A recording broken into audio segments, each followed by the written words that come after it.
My dear ones, today, the one who will share her beautiful story with us is a young woman named Lily Grace.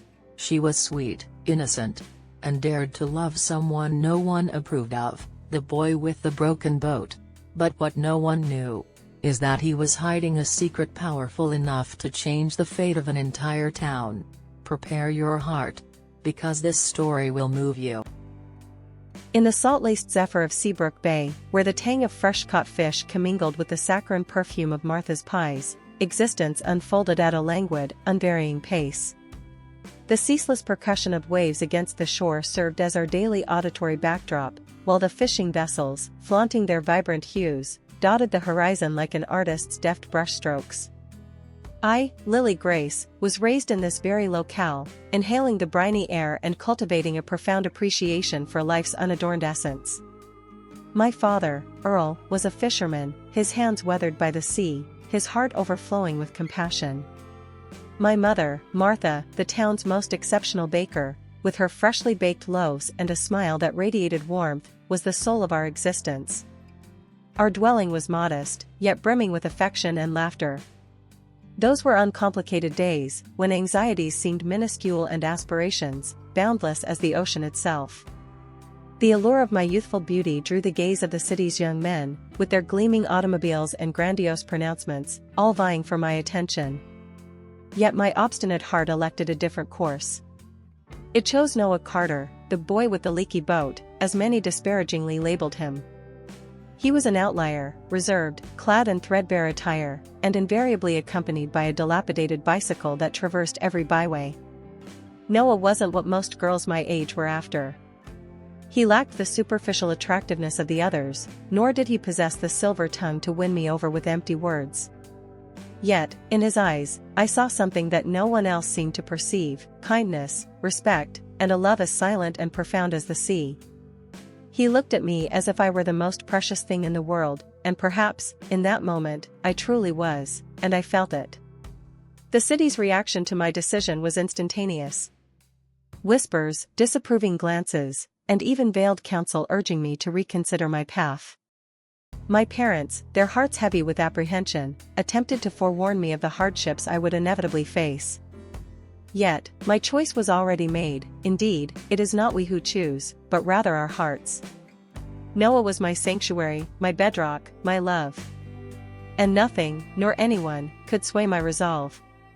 The quaint little church by the sea, a silent observer of countless other love stories, served as the backdrop for our wedding, a union that, regrettably, many dubbed the shameful wedding. A simple ceremony, attended by a select few, yet permeated by an unwavering presence of love. Our home subsequently became a modest wooden cottage, devoid of opulence, but overflowing with affection and mutual understanding. There, we cultivated our haven, far removed from the sting of judgment and situated in close proximity to happiness. Life continued its inexorable trajectory, punctuated by both elation and adversity. And, amidst the mundane rhythm of existence, a heavily guarded secret was poised for unveiling, a secret destined to irrevocably alter the established order. An antique chest, unearthed within the cellar of our chalet, unlocked the portals to a past Noah had striven to obliterate, a past that would expose the authentic contours of his identity, hitherto unknown to any. Consequently, our narrative, once seemingly straightforward, would metamorphose into something far more profound. Something that would resonate within the hearts of every soul in Seabrook Bay. Something that would serve as irrefutable evidence that genuine affection transcends the need for material wealth to flourish. Dust motes pirouette in the rarefied air of the cellar, illuminated by the sun's attenuated rays filtering through the window's apertures. The trunk, draped in a threadbare, dust-laden cloth, appeared to harbor secrets spanning centuries. Curiosity, a perpetually incandescent ember within my breast, spurred me to unlock its mysteries. Within, yellowed parchments, missives penned in elegant script, and sepia-toned photographs narrated a chronicle destined to irrevocably alter our lives. The opening lines laid bare the veracity Noah had so assiduously concealed. He was the scion of the Carter family, one of the wealthiest and most influential dynasties in the region. A lineage of magnates, landed proprietors, and, above all, wielders of a power that proved inherently corrupting. Yet, the narrative did not conclude there. The subsequent reading unveiled the betrayal that had driven Noah to forsake his family and all its attendant possessions. The letters chronicled familial machinations, unbridled ambitions, and a web of deceit spun by those sworn to his love and protection. His very kin, driven by avarice, had conspired to pilfer his inheritance and extinguish his joy. The disillusionment was so profound that he, in a gesture of defiance and anguish, resolved to sever all ties, seeking sanctuary in a life of humble anonymity. Noah, the man I cherished, the broken boat boy, was, in actuality, a dethroned prince, an heir who had forsaken opulence for autonomy. The revelation struck me like a thunderbolt, yet simultaneously, I grasped the profound depths of his character. He did not covet fortune, he yearned for genuine affection, something that money could never procure. Upon learning of my discovery, Noah confessed, with tears welling in his eyes, that his deepest aspiration was to be cherished for his intrinsic self, rather than his material possessions.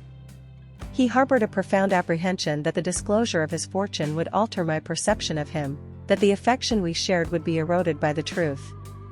Yet, in lieu of his trepidation, my reaction was one of unadulterated emotion, a veritable maelstrom of sentiments that impelled me to reaffirm my love for him, an unconditional devotion that transcended any impediment. Faced with this novel reality, the city's pressure intensified. Curious gazes, malicious gossip, and concerted efforts to drive us apart became more pronounced. Many found it impossible to accept that a young woman like myself could love a man like Noah, a man who, though now affluent, lived as if he possessed nothing. But above all, our fortitude resided in our love. The initial shock of the revelation yielded to a new phase in our journey, a period of transformation not only for ourselves, but for the entire community of Seabrook Bay. The news of Noah's true identity disseminated with alarming rapidity, fracturing the town along lines of skepticism and hope. Many, habituated to judging by superficial appearances, questioned the sincerity of his actions, while others, moved by his narrative, began to perceive beyond the veneer. I conferred with Noah, emphasizing that the inheritance was rightfully his and that he shouldn't relinquish his claim to it. He heeded my counsel and retained an attorney, who subsequently recovered everything he had forfeited. Subsequently, Noah elected to allocate a portion of his substantial fortune for the betterment of the community. Eschewing personal aggrandizement, he sought to effect a profound transformation in the lives of those he cherished, thereby establishing a legacy of hope and opportunity. He spearheaded the construction of sustainable fishing schools, workshops for women, and a community center, irrevocably altering the landscape of Seabrook Bay, an act of both redemption and profound affection. However, genuine transformation manifested not through mere rhetoric, but through tangible actions. Noah, impelled by a profound sense of justice and compassion, resolved to leverage a portion of his considerable wealth to effect a tangible shift in the local reality. He grasped that affluence, in its isolated state, did not inherently engender happiness, yet could serve as a formidable instrument for the betterment of society. First and foremost, the fishing industry, a cornerstone of the local economy, was being conducted in a predatory manner, thereby imperiling marine resources. Consequently, Noah underwrote the establishment of sustainable fishing schools, where fishermen were instructed in techniques ensuring both the preservation of the oceans and the enduring maintenance of their livelihoods. Furthermore, the women of the community, frequently relegated to subordinate roles, began to occupy a space of empowerment. Noah's investment in artisanal workshops and sewing cooperatives not only furnished them with financial autonomy but also afforded them the chance to cultivate their skills.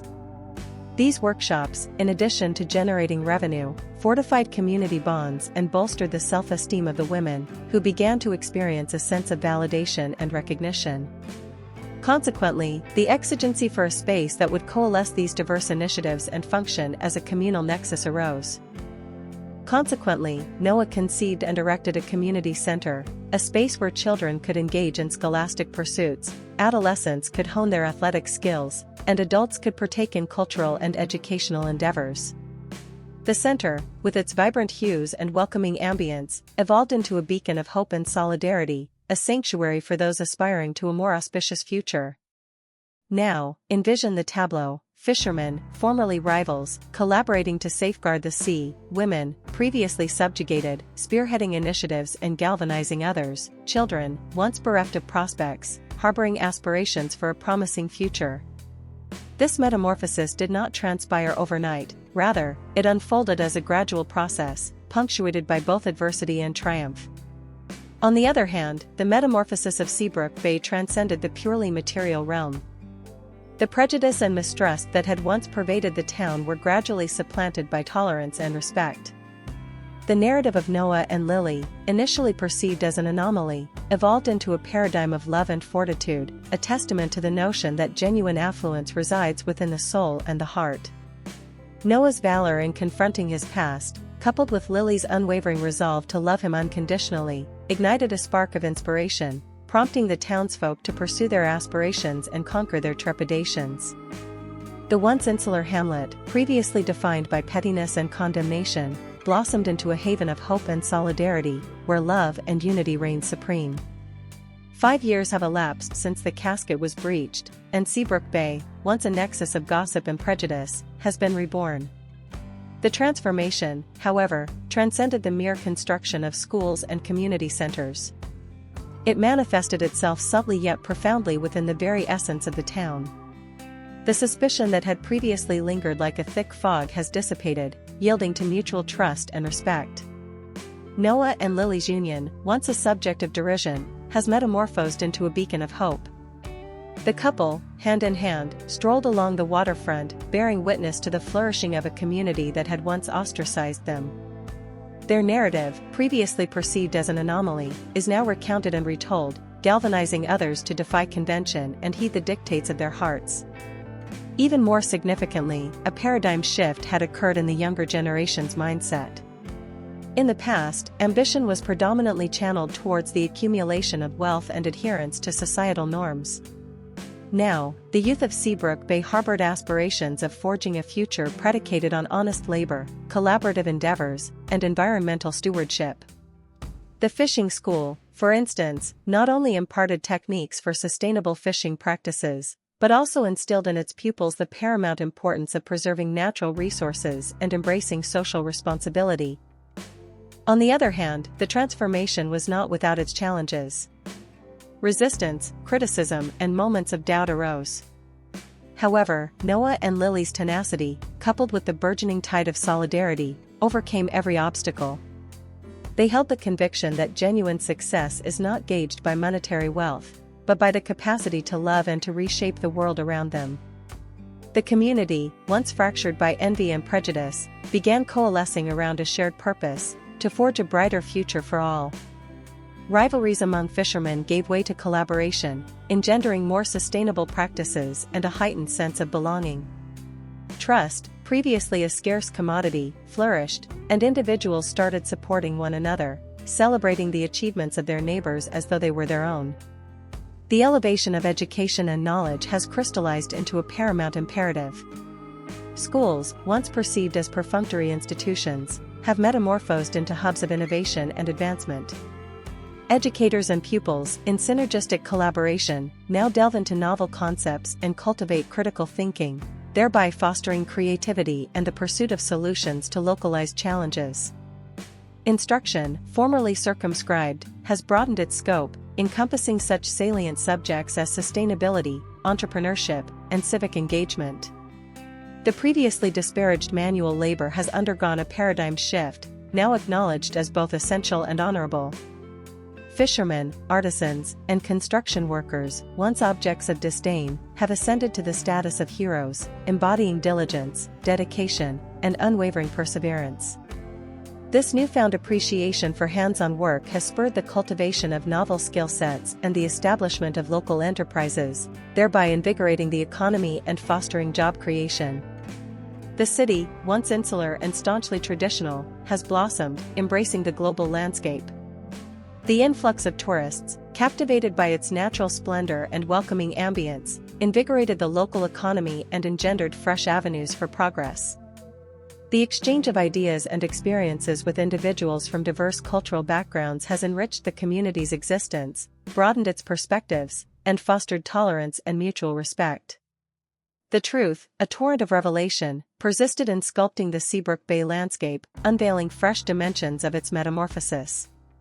The community's fortitude, once forged in the crucible of adversity, now burgeoned in a nascent field of potential. Noah and Lily's narrative, a beacon of optimism, cast its illumination upon unforeseen trajectories, galvanizing novel approaches to existence. Environmental education and sustainability have crystallized as indispensable cornerstones of Seabrook Bay's nascent identity. Children, from their earliest years, have internalized the significance of environmental stewardship and the intrinsic value of natural resources. Schools, transcending the mere dissemination of theoretical knowledge, fostered practical engagements, including selective waste collection, arboreal planting, and the cultivation of awareness concerning the imperative of fauna and flora preservation. The community, coalesced in its endeavors, embraced sustainable practices, curtailing resource consumption and mitigating environmental impact, thereby demonstrating the feasibility of coexisting harmoniously with the natural world. The metamorphosis of Seabrook Bay, catalyzed by Noah and Lily's valor, unfolded as a profound examination of human nature, with ramifications that extended far beyond the confines of that diminutive coastal town. The community, once fractured by conflicting interests and entrenched prejudices, began to undergo a fundamental shift in its social fabric and its core values. The couple's narrative, initially regarded with skepticism, now resonated as an anthem to hope, demonstrating that true revolution resides in the inward transformation. Indeed, one of the most striking aspects of this metamorphosis was the ascent of collaboration, supplanting the unrestrained competition that had previously defined local life. Fishermen, once rivals in the struggle for marine resources, joined forces to safeguard the ecosystem, implementing sustainable practices and disseminating knowledge. Merchants, rather than fixating solely on individual profits, began to bolster each other's enterprises, engendering an atmosphere of collective prosperity. Furthermore, this shift in mindset permeated the younger generation, who learned to work as a cohesive unit, to appreciate the diversity of talents, and to seek collaborative solutions to community challenges. Furthermore, a pivotal element in this transformation was the rediscovery of the significance of cultural identity. The community had, for an extended period, become estranged from its roots, subsumed by mass culture and consumerist values. Noah, fueled by his passion for local history and his dedication to preserving traditions, ignited a sense of pride in the inhabitants for their heritage. Folk festivals, musical celebrations, and artistic expressions, formerly relegated to the periphery, began to be celebrated with fervor, thereby fortifying communal bonds and fostering local identity. The landscape of education, once narrowly concerned with the mere dissemination of knowledge, has undergone a paradigm shift, now prioritizing the holistic development of individuals. Schools, drawing inspiration from the narrative of Noah and Lily, have embraced the cultivation of creativity, autonomy, and critical thinking. Students, in addition to mastering conventional disciplines, actively engaged in community-based projects, honed their leadership skills, and cultivated an appreciation for cultural diversity. Education, within this revitalized context, has evolved into an instrument of social transformation, equipping young people for a more equitable and sustainable future. Likewise, the relationship with nature has emerged as a pivotal axis of Seabrook Bay's identity. The community, which once exploited natural resources with a predatory mindset, has come to acknowledge the paramount importance of environmental preservation for its very survival. Sustainable practices, such as recycling, reduced water consumption, and the utilization of renewable energies, have become ingrained daily habits. Environmental awareness, disseminated across all societal strata, has fostered the creation of a healthier environment and contributed to the valorization of the region's natural beauty. With each dawning in Seabrook Bay, the sun bathed not only the homes and streets in its golden light, but also the hearts of its inhabitants. That brilliance, once obscured by the darkness of distrust and fear, now radiated hope and optimism. History, like a seed scattered by the wind, had germinated in fertile soil, blossoming into a garden of possibilities. The metamorphosis of Seabrook Bay, catalyzed by Noah's valor and Lily's resolve, has illuminated the principle that genuine transformation originates internally, that individual evolution constitutes the initial stride towards collective betterment. The narrative, akin to a seed scattered upon the breeze, took root in fertile ground, blossoming into a garden of boundless possibility. The residents, once ensnared in a cycle of mistrust and acrimony, cultivated the capacity to forgive, to collaborate, and to exult in life's intricate subtleties. The unified community surmounted adversity, forging a future distinguished by equity, solidarity, and sustainability. The legacy of Noah and Lily, a tale of love and hope, persists in galvanizing the community to forge a future that is more equitable, sustainable, and humane. True love, akin to a beacon, illuminates the path for all who dare to envision a better world. Love, compassion, resilience, and gratitude, the narrative's keystone elements, have metamorphosed into the foundational pillars of Seabrook Bay's renewed identity. The transformation, resonating like a harmonious melody within our hearts, impels us to pursue authenticity, to cherish human connection, and to champion a world characterized by greater justice and compassion. The allure of history lies in its universality, its inherent capacity to resonate within the hearts of individuals across a spectrum of cultures and backgrounds. History, akin to an open tome, beckons us to contemplate our own existences, to interrogate our core values, and to seek a loftier sense of purpose. The Odyssey, much like a dance, leads us along circuitous pathways, yet invariably with the promise of a felicitous resolution. The narrative, resembling a song, cradles us in its embrace, consoling and inspiring us to persevere. The saga of Seabrook Bay, with its ebbs and flows, its moments of elation and despair, has imparted the enduring lesson that life is a pilgrimage, not a predetermined terminus. Love, camaraderie, faith, and optimism constitute the very propellant that galvanizes us to persevere, to surmount the impediments that obstruct our path, and to transmute our aspirations into tangible realities. History, acting as a mirror, unveils the intrinsic beauty residing within each of us, the indomitable fortitude that dwells within our hearts, and the capacity to effect meaningful change in the world that surrounds us. The genuine legacy of Noah and Lily transcends mere deeds. It resides in the profound inspiration they bequeathed to posterity, in the seeds of hope they sowed, and in the enduring affection they cultivated.